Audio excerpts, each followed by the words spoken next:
We start this bulletin with Nigeria, where bandits have now released 15 more students kidnapped last month from a Baptist school in the country's northwestern region. According to school authorities, the parents had raised and paid an undisclosed ransom to free the students. These 15 students were part of the original group of some 100 kids who were kidnapped on July 5th. From the Bethel Baptist High School in Kaduna in northwest Nigeria. Kidnappers released 28 children from the school in July, following the release of a first group 2 days after the raid. At present, over 60 students are still under captivity, and a negotiation process is currently underway to release them. Abductions have become more indiscriminate across northern Nigeria as local criminal gangs view victims as a lucrative source of income. Armed gunmen have abducted over 1,000 students from schools in northwestern Nigeria since December last year. Nigerian President Muhammadu Buhari in February called on state governments to stop paying bandits. But desperate parents and communities often raise the amounts to free their kids in an effort to curb any fatal incident. Now, for more on this, our correspondent Phil Ihaza is joining us live from Abuja.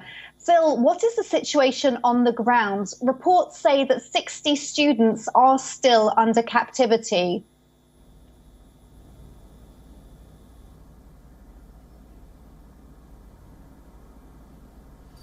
Thank you. Well, what we know is that once again, some parents have received some smile and joy in their faces for the return of 15 more of those students from the Bethel Baptist High School in Kaduna State.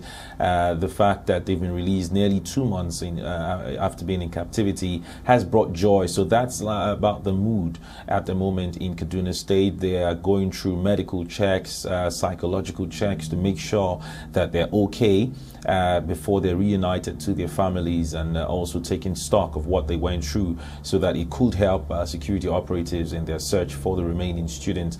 But of course, when those students were kidnapped in July, the report at the time was that there were over 120 of them. And so if you look at the number of people that have been released so far, definitely it is safe to say that over 60 of them are still in captivity, because at that time the government said they released about 25, and then 28 have been released before now by the bandits, and then again 15. So the number is roughly above 60. And according to authorities in the school, some of the parents, they said they had to raise money to pay an undisclosed fee, a ransom, for these ones to be released. So it's possible that they're also doing their best to ensure that the other 60 are released anytime from now.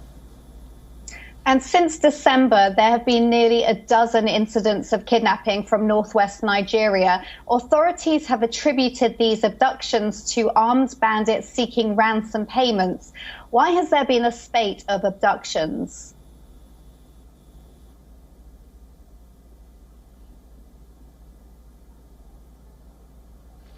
Well, it's really sad that we've seen a rise in spate of kidnappings in Nigeria, especially in the northern part of the country, because if you look back at the first major abduction that took the news, took the headlines, not just in Nigeria, but across the world, that happened in 2014, where over 270 schoolgirls were kidnapped, and about 100 are still missing up till now. And since then, we've seen, but that was done by the insurgent group Boko Haram at the time. But we've seen these armed bandits, as they call them, terrorist groups, unknown gunmen in different parts of the north here in Nigeria, taking up that initiative, that to go about to kidnap children, go about to kidnap people in hospitals, travelers on roadsides, airports, just to see how that they can use them as a way to enrich themselves. It's a very, very difficult time, really, because we've seen the increase in momentum of these these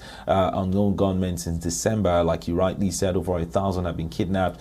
And in February, the president actually warned all state governments to stop paying ransom because, according to security reports, that was going to fuel even more of those kidnaps. But then it has now put the victims at a very, very tight corner, because now many of them will have to find ways to source for those funds to pay ransom, or hope that the security agencies can be able to find and rescue their loved ones in the hands of those abductors. So it's really a sad moment. Security operatives and even critics of the government have said until the government can actually find the kidnappers, the perpetrators of this crime, and bring them to justice, bring them to book, we'll continue to see more of this sort of lucrative crime going on, especially in the northern part of the country. Now, as you said, Buhari has asked the state governments to stop paying ransoms to the bandits in an attempt to clamp down on kidnappings. Do you think that this will bear any results?